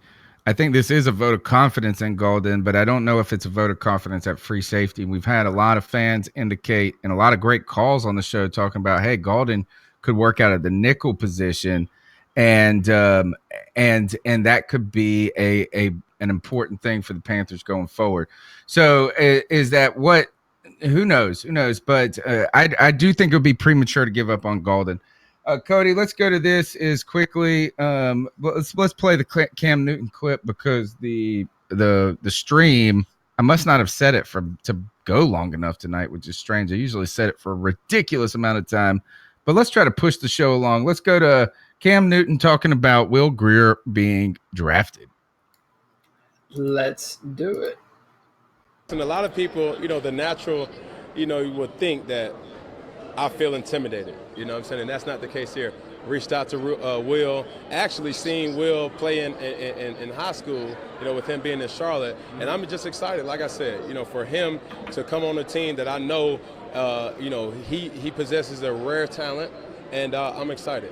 For me, it's my job to put myself and this team in the best situation and to get everybody ready. And whether that's Will, whether that's Terry, whether that's Elijah, whether that's Christian McCaffrey, it doesn't matter. I want to make sure that I'm my best teammate, my best self for everyone. That's a leader right there. That's who Cam Newton is. And Cam Newton is not afraid of Will Grier. Cam Newton knows what Will Grier was brought in to do. And I tell you what, I don't know about you, Tony, but that does not seem like an individual that's worried about losing his starting job. Yeah, and no one should be, and there is no controversy at all. I don't even think drafting Will Grier really is a signal about Cam Newton's health at this point. I see Cam Newton in a public spotlight where I think there's all signs are indicating that his recovery is going well. I think it will be faster than it was the first time. Also, is that I guess here is though you do have to say, well, why did they draft a backup quarterback? And maybe finally you didn't have a solution. You had no solution, and the guys that you had back there you knew weren't solutions. So there is potentially some wisdom in this. Here's Will Grier, who also knows his position on this team on WFNZ. He was on with Wilson and Parcell in the morning. We know that Cam's the starting quarterback for the Panthers, and that's been stated many times. However, as you come into this organization, what is your approach? Do you want to eventually, at some point in the future of your career, be the Panthers starting quarterback? Yeah, I mean, absolutely. I think that's, I think everybody that plays the game wants to be the best at their position. And if you're not playing, you're not going to be the best at your position. I think every quarterback that ever gets an opportunity on a roster wants to be the starter. You want to play. Quarterback's a funny position in that way, but I mean, you said it. Cam Newton is the starting quarterback of the Panthers. I have an awesome opportunity to support him, do what I can to help this team win. At some point, if I get an opportunity, I'll take advantage of it. Tony. I think for Hey, the Joe. time being, that's the call and the You can hear me? authorities in the organization to kind of make the call. Yeah. What they want to do. I think they got a pretty good quarterback, Cam Newton, right now that's going to win a lot of games, and hopefully I can provide some support and some depth at that important position. That's my goal. So Joe, if you let me see who's got a little, we got a little background audio there. Well, Joe, you're coming in on the back end of the show. Welcome to the podcast, Joe. Can you hear me? Can you hear him, Joe? I can only hear you. Yeah, Tony, you're breaking up for me too, so go ahead and drop out and come back in. So yeah, Joe, we were talking about Cam Newton there, talking about Will Grier and how, he's not really worried about the starting job. And, Will Grier has kind of handled it very professionally as well, basically saying he knows his role coming into the franchise. And that he's looking to play a part. And of course, he's a young dude and he wants to start. But what did you think about Cam Newton saying what he said and Will Grier saying the things that he said? Well, first things first, I think it's good that Cam addressed it, period. Yeah. He did it quickly. He didn't wait till training camp to address it. He came out and said something right away. And I think what I love the most is he was like, bottom line, this is my team. He made sure to put it in those words exactly. This is my team. You're here, but you're the young buck. I'm the established guy, and this is my team. And that's what I like. He made it clear that this is mine, and he took possession of it, and this gets me fired up for this coming season, man, because I think Cam really, really wants to come back in a big way this season, and he knows he has the tools to do it. And Will is a bright kid who, hometown boy, has the talent. He's got the ability. It's just a matter of, figuring out the mental side of things. He might be the type of player too who is best suited for some development, right? Exactly. Is that a guy that needs to be trained up? Now, Cody, is my audio any better? Yeah, you're fine now. Yeah. Okay. So I think this is what I expect, guys, and I may have mentioned this on the last show, is when it comes to Will Grier is that I expect look, he said the right things there, is that he believes in himself, but he also understands that Cam Newton is the guy and he's there to play his part as Will Grier. But I expect this, and I may have said this in the last show, that in a couple with rookie mini camps, we're going to talk about this, is, man, Will Grier picks up things quicker than we expected. Will Grier is more advanced than we expected. Norv Turner and Will Grier are like bread and butter together. And then I expect this is that him to play a lot more in the preseason. I'd love to see him shine in the preseason, guys.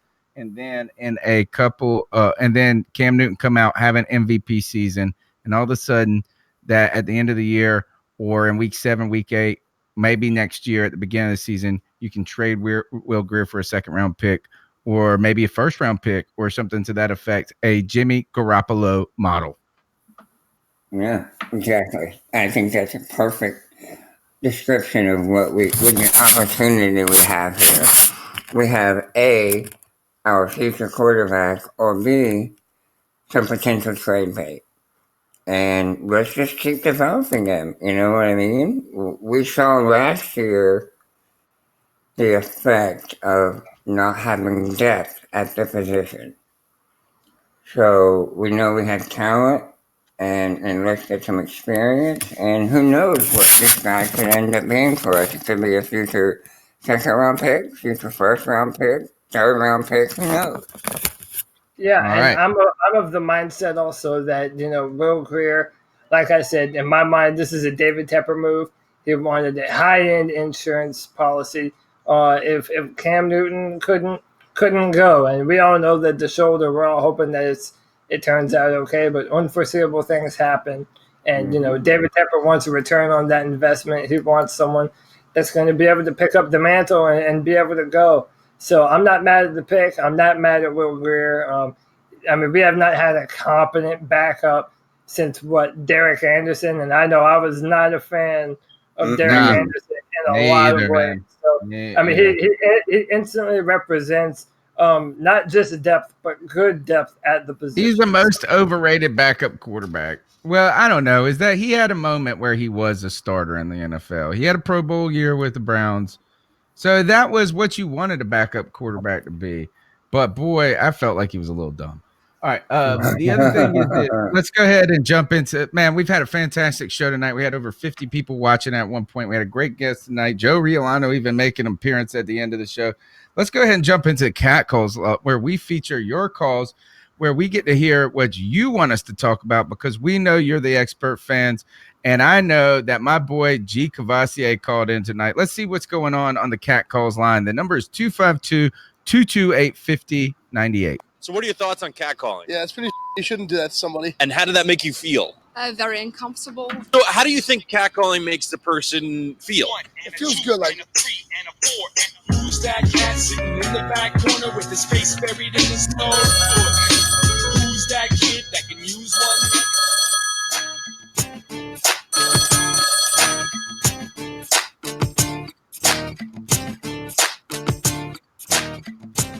Hey, Panther Podcast, how y'all doing? It's G. Cavassier. Hey, I'm gonna keep it short and simple, man.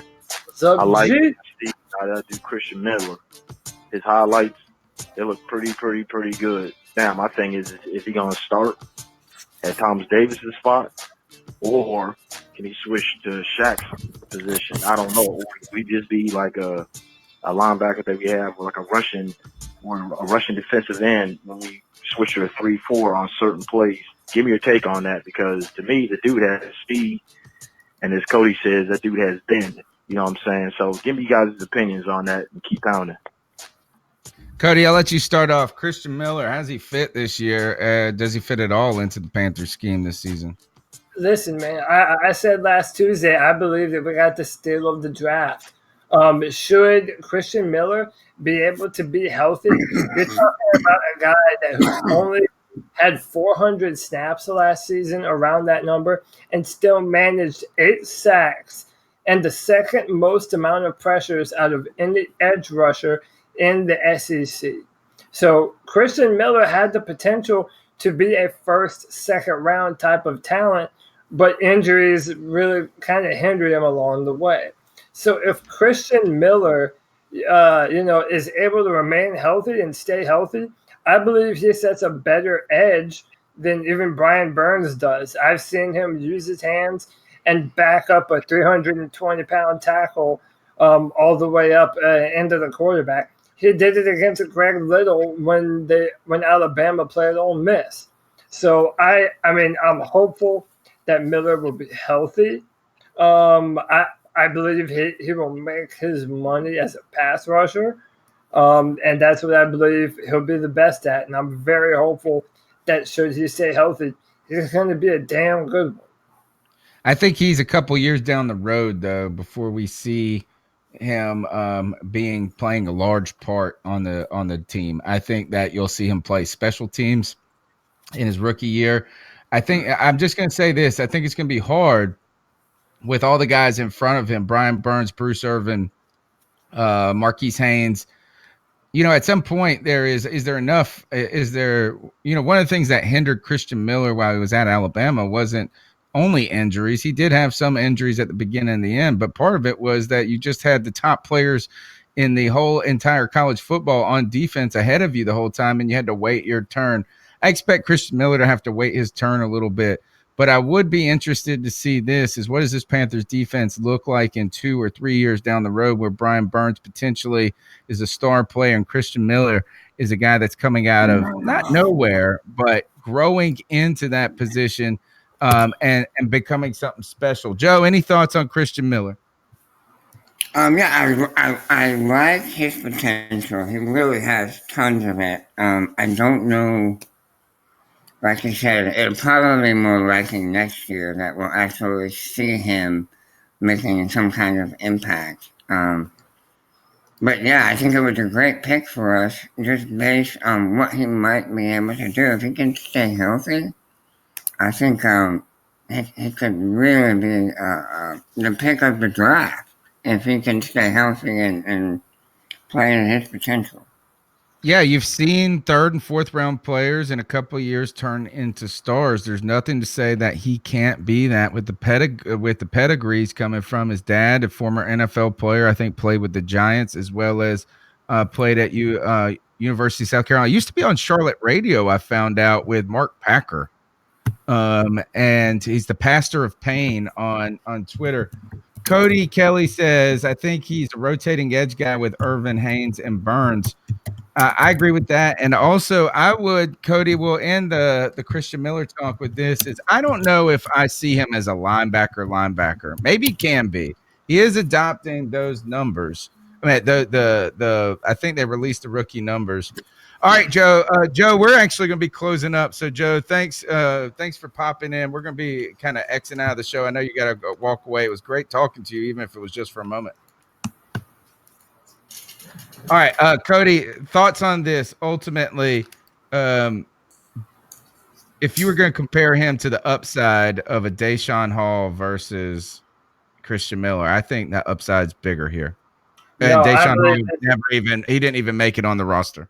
Listen, I'm going to go ahead and say a hot take right now. And I genuinely do believe this. And this is all contingent upon Miller staying healthy. If Ron Rivera does the right thing and Miller stays healthy, I believe that he shows himself to be a contributor this year. And I really do mean that when I say that. I think this year.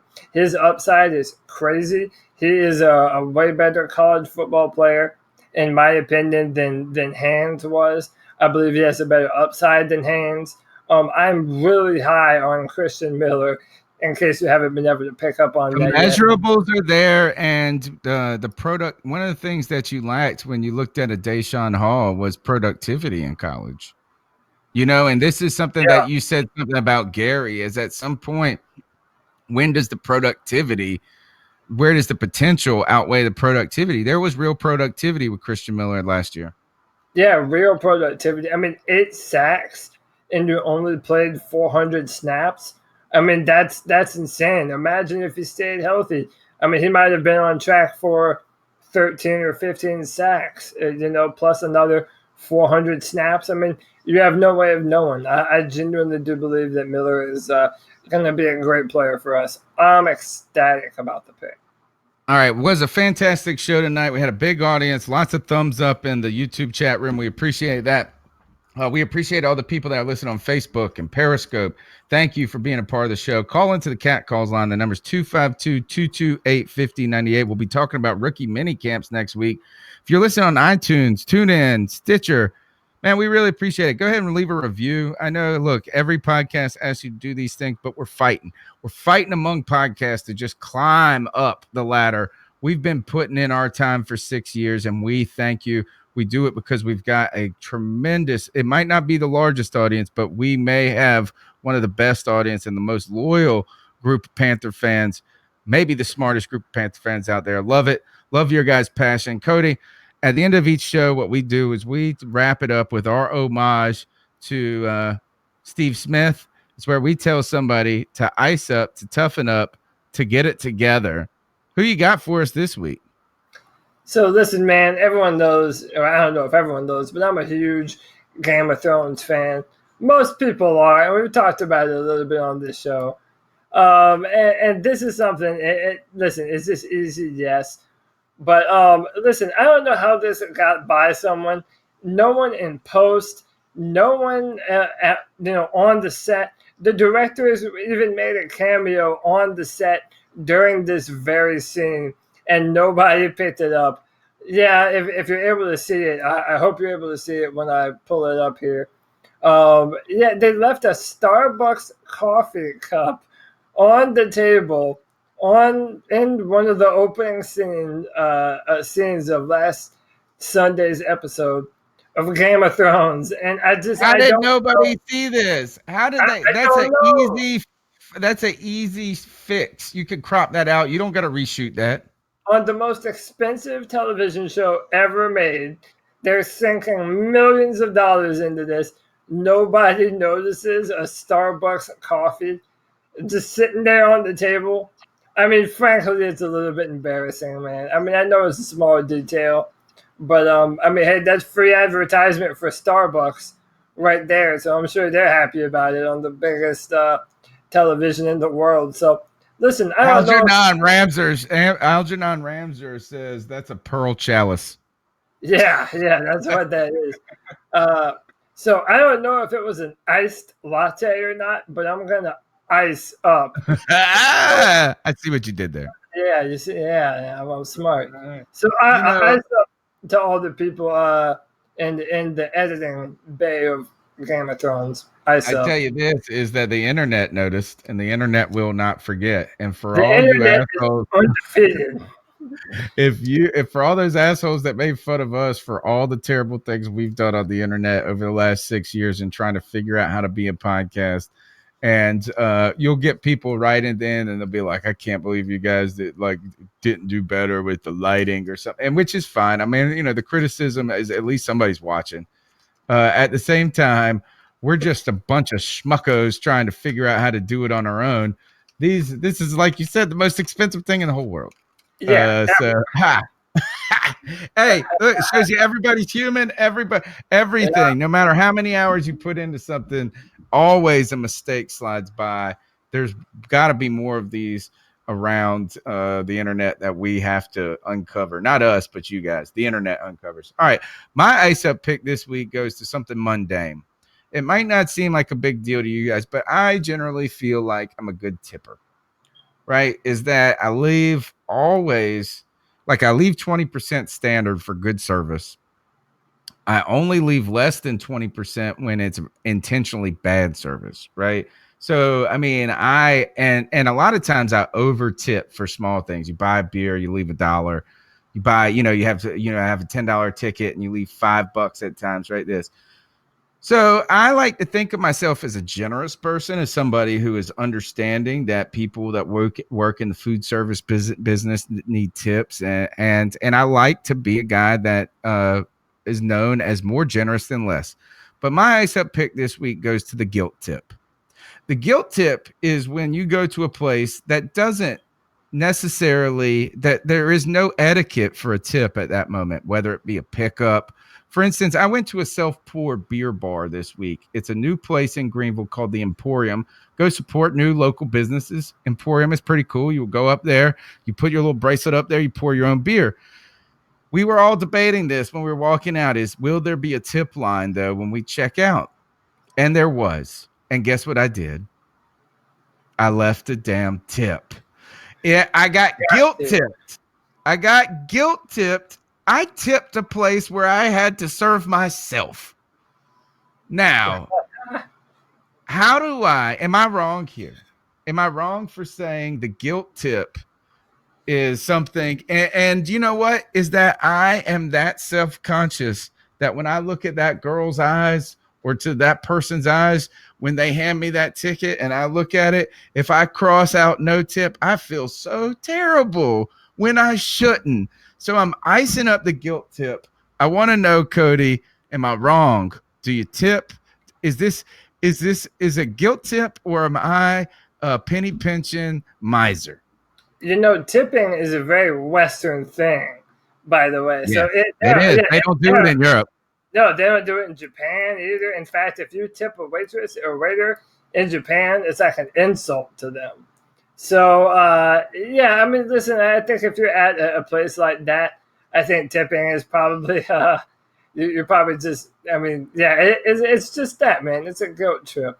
But I'm the same way as you are. I normally tip pretty liberally. It must suck to be a server in this industry, but I'm on your team, man. You know what's awesome is that might suck being a server in this industry where people don't tip and you deserve a tip, but it must be awesome when you don't need tip, when you shouldn't get tips and you get guilt tipped. That must be an awesome feeling when they make more money. No, so to you guilt tips, I ice you up, and I will continue to be guilted into doing it, I'm sure. I will no longer tip at the self-serve beer. I did it once. That was my donation to y'all, but now I'm serving myself. I'm not tipping that. I'm going to give myself that own tip and get myself another beer. All right, you're listening to C3 Panthers Podcast. My name's Tony Dunn. You can follow me on Twitter at @cat_chronicles. We're on Facebook, YouTube, Periscope, we everywhere. We're like Panther Nation. We are growing, and we're creeping out of the shadows and becoming one of the strongest Panther football fan bases out there. We're growing organically, and our podcast reflects Panther Nation. We've been growing organically, one fan, one like, one supporter week by week, and we appreciate all 50 of you who are in the live chat room tonight, all of you on Facebook, Periscope, and we continue to ask for your support. The support can come in all types of ways. Just simple, telling somebody about the podcast. Simple, participating on the cat calls line, 252-228-5098. Being a part of the chat room. Or if you're even really feeling funky, you can be a Patreon donor or just donate to the show so we can continue to do this and keep growing it and invest our energy and time and convince our wives, girlfriends, and our other ones to let us do this ridiculous thing, crazy times at night. Cody, how can they follow you on the internet and talk to you about all types of things? Cody will argue with you over Game of Thrones, Sonic the Hedgehog, politics, but most importantly, football on Twitter. How can they follow you? Yeah, that was a good summation, man. At CODYLAC on Twitter. Yeah, come hit me up, man. Now that we're kind of in the off season, my Twitter is as random as they come. But I'm a lot of things, but friendly is one of those things. And hey, if you want to talk to me, hit me up about Panthers. Anything in the world, man. I'm a personable dude. Just hit me up. That's it, man. So I think they told me I was getting glitchy, so I refreshed. They said I looked like I was on dial-up, so I went and refreshed. I do want to point out this is Cody turned out to be right about the Sonic the Hedgehog mess. They even fixed it. Now here is that it's one thing to say Sonic looks bad, but to say the movie and the storyline looks surprisingly better than I thought it could be. That was my point. But because I didn't think that there was enough storyline when it came to Sonic in the first place to make a damn movie. So I was surprised that they even had any potential to make a movie. But boy, the internet spoke. That's got to be a humbling moment when you make a whole movie. You're like 2 months away from releasing it, and then you've got to redesign the main character. Yeah, everyone's like, "Hey, this sucks. We don't want to see this shit." And like, fine, we'll change. Why is Sonic 4.5 feet tall? I mean, yeah, man. Listen, I told you it was terrible. You need to start trusting me on this. I know my shit, Tony Dunn. When it comes to guilt tipping, I'll always refer to you. When it comes to Sonic, refer to me. All right, you're right. And that was one of my favorite games. Sega. I'm a Sega guy. I was a Sega guy. All right. Man, fantastic show tonight, Cody. It was wonderful hanging out with you. Thanks to Joe Blewitt. Go follow him. And we'll be back Tuesday with some more Panther talk. Keep pounding, folks. All right.